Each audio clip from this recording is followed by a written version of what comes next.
नमस्कार, knocking-news.com में आपका स्वागत है। मैं हूं गिरिजेश वशिष्ठ। भारत सरकार कभी कभी कुछ ऐसी गलतियां करती है जिससे कि दुश्मन को मौका मिल जाता है। अमेरिका को हम सब जानते हैं कि वो भारत को कभी पसंद नहीं करता है। बीच में जब उसके नेता आके मोदी जी को गलवैयां डाल रहे थे तब भी वो भारत के साथ तरह तरह की डोमिनेंस वाली बातें कर रहे थे। वो भारत को अपने काबू में रखना चाहते थे। वो दरअसल नाटक कर रहे थे। उनको ये लग रहा था कि एक ऐसी ताकत है जिसको चीन से डरा के हम अपने पक्ष में कर सकते हैं और उसको चीन के खिलाफ और रूस के खिलाफ इस्तेमाल कर सकते हैं। लेकिन भारत बुद्धिमान लोगों का देश है। पूरी दुनिया में भारत की बुद्धि ही काम करती है। वो झांसे में आया नहीं। अब स्थिति यह है कि चिढ़ गया है अमेरिका, क्योंकि भारत ने तटस्थ रुख अपनाया यूक्रेन वॉर में। ना तो वो एक खेमे में गया ना दूसरे खेमे में गया और शांति का संदेश देता रहा। तो अब भारत पसंद नहीं आ रहा है। किन को पसंद नहीं आ रहा है भारत उनको पसंद नहीं आ रहा है जो चाहते थे कि भारत उनकी जेब में बैठा रहे। और इसका नतीजा ये हुआ है कि अमेरिका ने अब पाकिस्तान के साथ पिंग बढ़ानी शुरू कर दी है। और जब वो पाकिस्तान के साथ पिंग बढ़ा रहा है, ऐसे ही समय में हमारे देश की हमारी अपनी सरकार भी कुछ ऐसी गलतियां कर रही है जिससे उसको मौके मिल रहे हैं। ये गलतियां बिल्कुल नहीं करनी चाहिए लेकिन कर रही है। आज हम समझेंगे कि किस तरह से तेजी से इक्वेशन बदले हैं और पाकिस्तान और अमेरिका फिर से नज़दीक आ गए हैं। जो परंपरागत हमारे दुश्मन और आपस में दोस्त थे, उनमें से एक को हमने दोस्त समझने की गलती की, आज वो फिर दुश्मन के साथ मिल गया है। आज हम इसी को समझेंगे, इस गणित को समझेंगे, जानने की कोशिश करेंगे कि नया डेवलपमेंट क्या हुआ है, वो कौन सी गलतियाँ हुई हैं जिससे अमेरिका को मौका मिल गया है और जिससे भारत की प्रतिष्ठा को भी धक्का पहुंचा है। आज ये भी समझेंगे कि किस तरह से पाकिस्तान जो है वो डेस्परेट है भारत से दुश्मनी मोल लेने के लिए और किस तरह से अमेरिका किसी भी हद तक जाने को तैयार है भारत को चढ़ाने के लिए। कहीं मत जाइए, चैनल को सब्सक्राइब कर लीजिए। हमारा UPI ID डिस्क्रिप्शन में है। एक QR कोड भी स्क्रीन पर आपको दिखाई देगा। और आपके धन धनाधन दिवाली पे फ़ायदे वाली भी एक स्कीम है, उस पर भी बात करेंगे। मैं अभी हाजिर हुआ।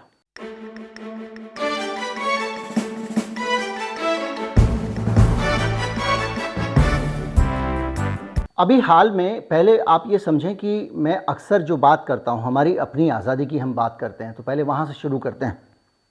मैं अक्सर कहता हूँ कि हमारी ज़िंदगी में सरकार का दखल बहुत बढ़ता जा रहा है। वो टीके लगाती है तो हमारा डाटा अपने पास रखना चाहती है। वो आधार के ज़रिए डाटा रखना चाहती है और बहुत ज़बरदस्ती करती है। सुप्रीम कोर्ट जब तक आपका बिल्कुल अड़ के आपको बचा नहीं लेता तब भी वो थोड़ा थोड़ा अपनी पकड़ बना लेती है। मैं आपको बता चुका हूं कि किस तरह से सरकार फेशियल रिकॉग्निशन टेक्नोलॉजी का इस्तेमाल करके हम पे नज़र रखने का काम कर रही है।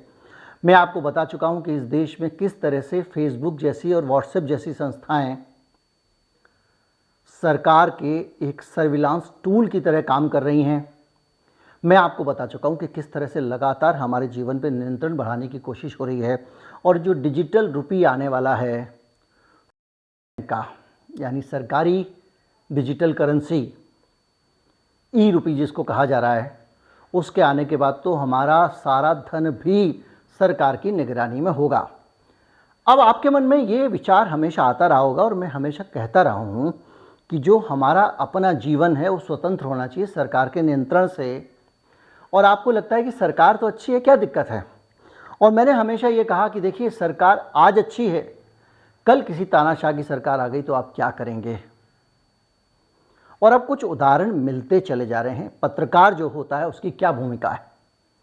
कई लोगों को लगता है कि पत्रकार को पॉजिटिव भी दिखाना चाहिए, पॉजिटिव ही दिखाना चाहिए। कुछ लोग कहते हैं बी पॉजिटिव, कुछ लोग कह रहे हैं आप एजेंडा चलाते हो। पॉजिटिव क्यों दिखाना चाहिए, इस खबर को समझने के लिए ये भी समझना ज़रूरी है, ज्ञान भी ज़रूरी है। देखिए, आप अमेज़ॉन पे कोई सामान खरीदना चाहते हैं, आपको कौन सी जानकारियों की आवश्यकता होती है।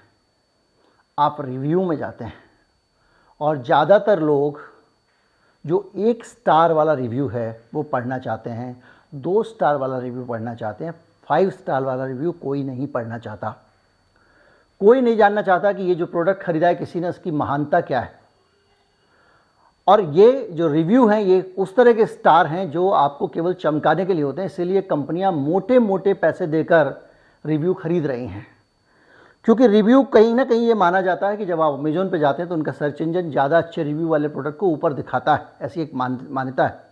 एल्गोरिदम किसी का बाहर नहीं है, किसी को नहीं पता कि वो क्या ऊपर दिखाता है। तो आपकी नज़र किस पे होती है? आपकी नज़र होती है उस रिव्यू पे जो नकारात्मक है। आप गाड़ी खरीदने जाते हैं, बहुत सारे पहलुओं पे आपका दिमाग जाता है, आपको लगता है इसका माइलेज ज़रा चेक करें।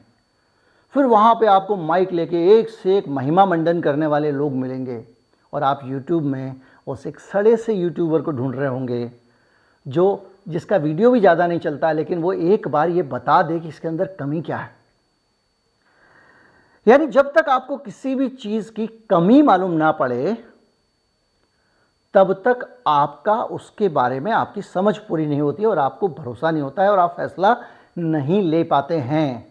हर चीज़ का नेगेटिव एस्पेक्ट बहुत जानना ज़रूरी है किसी भी व्यक्ति के लिए जो ये फैसला लेता है कि इस चीज़ का मैं चयन करूं या ना करूं। ये बात पॉलिटिशियंस पे भी लागू होती है। पॉलिटिशियंस के पास में अरबों खरबों रुपए होते हैं जनता के टैक्स के, सरकारी खजाने के, जिसका इस्तेमाल वो सरकार के प्रचार के लिए करते हैं। वो पेट्रोल पंप पे फ़ोटो लगाते हैं, उनके जगह जगह बैनर लगाते हैं, तरह तरह से क्लासरूम के सेट बना के उनके अंदर फ़ोटो खिंचवाते हैं और वो अंधाधुंध अपने प्रचार में लगे रहते हैं। अलग अलग मुद्राओं में अलग अलग जगहों पे फ़ोटो खींचे जाते हैं, लार्जर देन लाइफ उनका तरह तरह से प्रचार किया जाता है। लेकिन ये प्रचार हकीकत नहीं होती है। हम सब जानते हैं कि इसकी एक दूसरी हकीकत और दूसरा पहलू भी है और वो दिखाने के लिए ही लोकतंत्र में विपक्ष बना होता है और लोकतंत्र में मीडिया होता है और न्यायपालिका भी होती है जो नज़र रखती है कि सरकार अगर गड़बड़ कर रही है तो उसको रोका जाए, इसका ब्रेक लगाया जाए। यानी एक बैलेंस है, एक संतुलन है और संतुलन में सबसे अहम भूमिका होती है मीडिया की, क्योंकि मीडिया जो है वो एक ऐसी संस्था है जो इंडिपेंडेंट तरीके से काम करती है और पूरी दुनिया में जहाँ पे स्वतंत्र मीडिया होता है उस डेमोक्रेसी को अच्छी डेमोक्रेसी माना जाता है। जहाँ मीडिया गुलाम होता है उस डेमोक्रेसी का सम्मान कम होता है। अब एक नए फैसले पे आते हैं और ये फैसला है सना इरशाद मट्टू। जम्मू कश्मीर की एक फ़ोटोग्राफ़र हैं और उन्होंने अभी हाल में जब कोविड आया था तो बेहतरीन काम किया, बहुत अच्छी रिपोर्टिंग की वहाँ पे कोविड के दौरान उस त्रासदी की और उसके लिए उनको दुनिया के जो सबसे प्रतिष्ठित पुरस्कार हैं, ख़ास तौर पर ऐसे पुरस्कार जो मैगसेसे पुरस्कार है उससे भी बड़ा पुरस्कार ऐसे मान लीजिए, हालांकि दोनों अलग अलग पुरस्कार हैं, तुलना ठीक नहीं है। और विश्व के न्यूयॉर्क टाइम्स के, वॉशिंगटन पोस्ट के बड़े बड़े पत्रकारों को ये पुरस्कार मिला करता है। तो जो सना इरशाद मट्टू हैं इनको ये पुरस्कार मिला। अब ये जा रही थी अमेरिका भाषण देने के लिए कि इनको जो पुरस्कार लेने के लिए जा रही थी, ये मीडिया कर्मी हैं। सरकार ने इनको हवाई अड्डे पे रोक लिया कि आप नहीं जा सकती हैं और इसी के साथ में विवाद खड़ा हो गया। विवाद खड़ा ये हो गया कि भाई आप उनको क्यों नहीं जाने देना चाहते हैं। देखिए, एक तो मैंने आपको आज़ादी की बात बताई कि इस देश के नागरिक की कुछ आज़ादी है। अगर वो गैरकानूनी काम कर रही हैं, अगर वो कोई दूसरा ऐसा काम कर रही हैं जो देश के खिलाफ है, आप रोक दीजिए। उन्होंने ना तो ऐसा कुछ कहा है ना कुछ किया है। सरकार को केवल ये डर लग रहा है कि वहाँ पुलित्ज़र में जाएंगी, भाषण देंगी, कोई ऐसी बात ना कह दें जिसके कारण सरकार की नाक कट जाए। सिर्फ इस बिना पे रोक ले रही है। तो आप एक बात बताइए, आज ये एक लड़की के साथ हुआ है, आने वाले समय में अगर सरकार के नियंत्रण में सारी चीज़ें आ जाएंगी और सरकार कुछ की कमांड दे के या कुछ पासवर्ड डाल के या एक क्लिक पे आपकी चीज़ों को अगर बार कर सकती है तो कर लेगी। क्योंकि इस लड़की के केस में, ये तो पत्रकार है, फोटोग्राफर है, इस लड़की के केस में अभी तक कोई ऐसा मामला नहीं आया है कि वो देश विरोधी बात करती हो। ऐसा कोई मामला नहीं है कि वो देश विरोधी बात करने जा रही हो। उसके बावजूद हमने उसको रोक दिया। अब अमेरिका को इसका फ़ायदा क्या मिलता है, इससे आप अंदाज़ा लगाइए। अमेरिका को मौका मिल गया हमारे ऊपर हमला करने का। सना इरशाद मट्टू ऐसा कुछ वहाँ क्या बता देती हैं जो यहाँ से नहीं बताया जा सकता। आज टेक्नोलॉजी का, इंटरनेट का ज़माना है। एक वीडियो बनाकर वो फेसबुक पे पोस्ट कर सकती हैं, यूट्यूब पे पोस्ट कर सकती हैं, वो एक लाइव कर सकती हैं, वो एक पोस्ट लिख के भेज सकती हैं। उनको कौन रोक सकता है? लेकिन जाने से क्यों रोक रहे हो? आपने जाने से रोका और अमेरिका ने सीधे सीधे ये कहा कि हम घटनाक्रम पे नज़र रखे हुए हैं और प्रेस की फ्रीडम और मीडिया के फ्रीडम के जो भारत के हालात हैं उन पे हम नज़र रखे हुए हैं और करीब से नज़र रखे हुए हैं। जब अमेरिका ये कहता है तो वो हमारे ऊपर एक बड़ी तोहमत लगा रहा होता है और वो तोहमत अपने आप हमारी इस हरकत से सिद्ध हो जाती है। अमेरिका ये कह रहा है कि हम प्रेस फ्रीडम का गला घोंटते हैं और ये बात एलानिया कह रहा है और हमने उसको मौका दिया। किसको मौका दिया? हमने उस अमेरिका को मौका दिया जिस अमेरिका ने अभी हाल में अफगानिस्तान में तालिबान जैसे कुख्यात आतंकवादियों के हाथ में सत्ता की बागडोर बाकायदा एक लिखित दोहा समझौता करके सौंप दी है। हम सब जानते हैं वो अमेरिका कह रहा है और उसको कहने का मौका मिल रहा है जिसको हिंदुस्तान को तो छोड़ दीजिए, पूरी दुनिया में डेमोक्रेटिक और नॉन डेमोक्रेटिक इंस्टीट्यूशंस का फ़र्क ही नहीं पता है। अमेरिका हमको डेमोक्रेसी सिखा रहा है और पाकिस्तान में सैन्य सरकार का समर्थन कर रहा है। एस जयशंकर ने बाकायदा कहा था, हमारे विदेश मंत्री ने। पाकिस्तान का जो आर्मी चीफ है बाजवा, वो अमेरिका जाता है तो उसको उस डिग्री का सम्मान दिया जाता है जिस डिग्री का सम्मान अमेरिका में वहाँ के राष्ट्रपति को मिलता है या हमारे रक्षा मंत्री राजनाथ सिंह को मिला था। ये वो लोग हैं जो अमेरिका, जो पाकिस्तान की डेमोक्रेसी के दुश्मन हैं। जिया उल हक जैसा तानाशाह होता था तब भी पाकिस्तान के साथ अमेरिका खड़ा होता था। अमेरिका हमेशा नॉन डेमोक्रेटिक फोर्सेस के साथ बेशर्मी के साथ खड़ा हो जाता, उसने कभी इसमें कोई परहेज नहीं किया। लेकिन हमने उसको अपने देश में एक डेमोक्रेटिक इंस्टीट्यूशन पे हमला करके मौका दिया। इस बीच में जब ये सारी बात चल रही है, मैं आपको एक गुड न्यूज़ दे दूं। दिवाली का मौसम है, दिवाली पे लकी ड्रॉ की बड़ी अहमियत होती है और कुक्कू एफएम एक लकी ड्रॉ आपके लिए लेकर आए हैं। इस लकी ड्रॉ के अंदर आपको कार, सोने के सिक्के और बहुत सारे गिफ्ट वाउचर जीतने का मौका मिल सकता है। इसके लिए करना यह होगा कि आपको कुक्कू एफएम का सब्सक्रिप्शन लेना होगा। 399 रुपये का सब्सक्रिप्शन है, 50% डिस्काउंट के साथ 199 रुपये में मिलता है। इस सुविधा का लाभ कैसे मिलेगा? हमारा जो डिस्क्रिप्शन है वीडियो का, उसमें आपको एक लिंक मिलेगा। उस लिंक को क्लिक करिए और क्लिक करके आप ये जो कूपन कोड लिखा हुआ है स्क्रीन पर, दिवाली 50, दिवाली 50, इसको डाल दीजिए तो आपको आधे दाम में एक तो कुक्कू एफएम की 10,000 किताबों की एक्सेस मिली जाएगी। किताबों मतलब ऑडियो बुक्स। और उसके साथ साथ अगर लकी हुए तो कार भी मिल सकती है, लकी हुए तो गोल्ड कॉइन भी मिल सकता है। स्कीम जेन्युइन है, ये मैंने उनसे पूछ लिया, वो सचमुच इनाम दे रहे हैं, ड्रामेबाजी नहीं है। और डिस्काउंट का ये फ़ायदा आपको लंबे समय तक नहीं मिलेगा, सिर्फ 25 तारीख तक ही आपको ये डिस्काउंट का भी फ़ायदा मिलेगा और लकी ड्रॉ का भी फ़ायदा मिलेगा। तो बनाइए दिवाली कामयाबी वाली।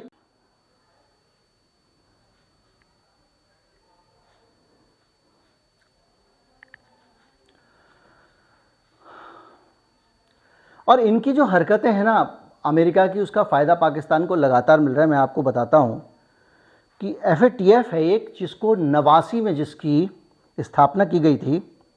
और FATF एक पेरिस में एक संस्था है जिसका फाइनेंशियल एक्शन टास्क फोर्स इसका नाम है। इसमें पहले इसका मकसद जो था वो ये था कि आप जो है वो मनी लॉन्ड्रिंग और दूसरी चीज़ों को रोकना। फिर उसके साथ में 9/11 हुआ तो आतंकवादी गतिविधियों को भी जोड़ दिया गया और तमाम हवाला ट्रांजैक्शन से लेकर दूसरी सारी चीज़ें हैं, उन सब जगहों पे नज़र रखना। FATF ने जब ये बहुत G7 के शिखर सम्मेलन में बनी थी 89 में, 2012 में इसमें वेपन ऑफ मास डिस्ट्रक्शन और दूसरी चीज़ें भी जोड़ दी गई, सामूहिक विनाश के हथियारों वाला। और उसमें जो है वो इन्होंने ग्रे लिस्ट में पाकिस्तान को FATF ने डाला हुआ था। और उसका मकसद होता है कि अब ये निगरानी में रहेंगे कि ये क्या परमाणु हथियारों को लेकर ये पैसे का इधर उधर तो नहीं कर रहे हैं, आतंकवादी फंडिंग तो नहीं कर रहे हैं, या कुछ हवाला या दूसरी चीज़ तो नहीं कर रहे हैं। तो इनके ऊपर जो निगरानी रखी जानी थी, इसलिए ग्रे लिस्ट में थे। जैसे ही अमेरिका के साथ में इनका सज्जा होता है, हमारे साथ कुट्टी कुट्टी होती है, हम इशारों पे नाचने से मना कर देते हैं अमेरिका के, तो FATF की लिस्ट से पाकिस्तान बाहर हो जाता है। और हालत यह है कि अमेरिका लगातार हमको प्रताड़ित कर रहा है, हमको परेशान कर रहा है, हमारे लोगों को बार बार परेशान कर रहा है। हालत यह है कि खुद एस जयशंकर ने अमेरिका के विदेश मंत्री से कहा कि भाई साहब आप पाकिस्तान में वीज़ा लेने जाइए, 2 दिन में मिल जाएगा। चीन में वीज़ा लेने जाइए, 2 दिन में मिल जाएगा। 2 दिन में इंटरव्यू के लिए बुला लेते हैं। जो स्टूडेंट वहाँ जाना चाहे, कोलंबो में जाइए, 2 दिन में बुला लेते हैं। लेकिन भारत में जो स्टूडेंट है, अगर उसने वीज़ा के लिए अप्लाई किया तो 430 दिन लगते हैं इंटरव्यू के लिए बुलाने में। क्यों लगते हैं? इस पर सवाल उठाया भारत ने। वाकई ये भारत के साथ भेदभाव है। तो उन्होंने कहा नहीं, हमारे पास स्टाफ नहीं है वगैरह वगैरह। तो भैया वहाँ स्टाफ ज़्यादा क्यों है? इसी तरह से जो F-16 विमान है, दुनिया जानते हैं हमारे अभिनंदन के खिलाफ चेज करते हुए F-16 ही आए थे पाकिस्तान के।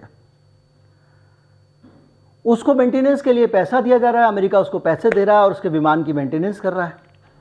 तो भारत ने ऑब्जेक्शन किया कि भाई ये क्या हो रहा है।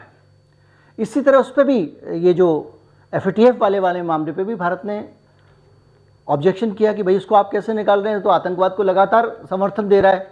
लेकिन अमेरिका नाजायज़ लाभ लगातार उनको पहुंचा रहा है और ये सिलसिला रुकने का नाम नहीं ले रहा है। F-16, हमारे विदेश मंत्री ने कहा कि भाई साहब ये बताइए कि हमको नहीं पता F-16 किसके खिलाफ इस्तेमाल होगा, आपको नहीं पता है।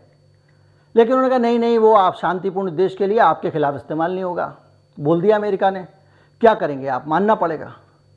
और ये लगातार चल रहा है और हालत यहाँ तक आ गई है कि अमेरिका में पाकिस्तान के राजदूत कश्मीर में जाते हैं। वो कश्मीर जो हमारा कश्मीर है, वो कश्मीर जो पाकिस्तान के कब्ज़े में है, जिसको POK कहा जाता है, वहाँ पे जाते हैं। और वहाँ से लौटने के बाद वो उसको आज़ाद कश्मीर कहते हैं। ये अपने आप में सोचने वाली बात है। कश्मीर पे एक शिमला समझौता है जिसमें भारत और पाकिस्तान ने रिजॉल्व किया है। इस समस्या को हम दोनों मिलकर समझाएंगे, सुलझाएंगे। उस समझौते के बावजूद पाकिस्तान बार बार दाएं बाएं भागता है, कभी UN जाता है, यहाँ जाता है। अब अगर भारत के कश्मीर को पाकिस्तान का आज़ाद कश्मीर कहा जाएगा, किसको बर्दाश्त होगा? और ये काम अमेरिका कर रहा है। और ये अमेरिका ठीक उसी तरह का काम कर रहा है जिस तरह का काम उसने ताइवान में किया। खुद अमेरिका की पॉलिसी है कि भारत में कश्मीर का मसला दोनों लोगों को मिलजुल के सुलझाना चाहिए। फिर आज़ाद कश्मीर क्यों बोला? उसी तरह से ताइवान के मामले में वन चाइना पॉलिसी है। आप मानते हो कि ताइवान चीन का हिस्सा है, उसके बावजूद अमेरिका ताइवान की आज़ादी, ये सब बातें कर रहा है, जब चीन ने ये भी नहीं कहा। चीन ने खुद ही उसको स्वायत्तता दी है और चीन ने ये भी नहीं कहा कि हम स्वायत्तता कम कर रहे हैं। उसके बावजूद स्वायत्तता कम करना बर्दाश्त नहीं किया जाएगा, हम तेरे को हथियार देंगे, हम ये करेंगे। कुल मिला के अब पाकिस्तान के ज़रिए भारत को डिस्टर्ब करने की कोशिश अमेरिका कर रहा है। और जब अमेरिका हमको डिस्टर्ब करने की कोशिश कर रहा है, हमारे दुश्मन के साथ खड़ा है, हमको परेशान करने की कोशिश कर रहा है, भोले भाले भारत और पाकिस्तान के नागरिकों को युद्ध की आग में झोंकने की भूमिका बना रहा है,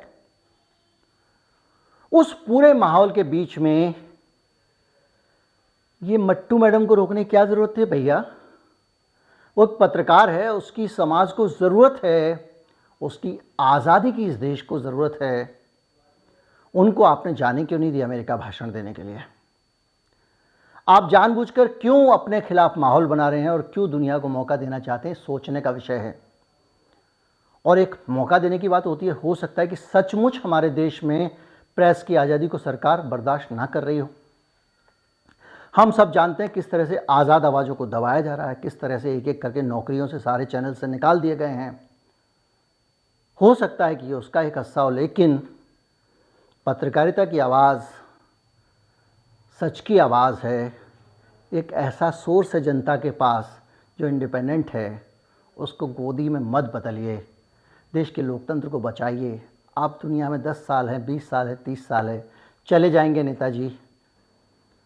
उम्मीद करता हूँ वीडियो आपको अच्छा लगा होगा। अच्छा लगा हो तो ज़्यादा से ज़्यादा लोगों तक पहुँचाएँ। और अगर कुक्कू FM के दिवाली ऑफ़र का फ़ायदा लेना चाहते हैं तो एक लिंक डिस्क्रिप्शन में है और QR कोड स्क्रीन पर है, दिवाली 50। नमस्कार, जय हिंद।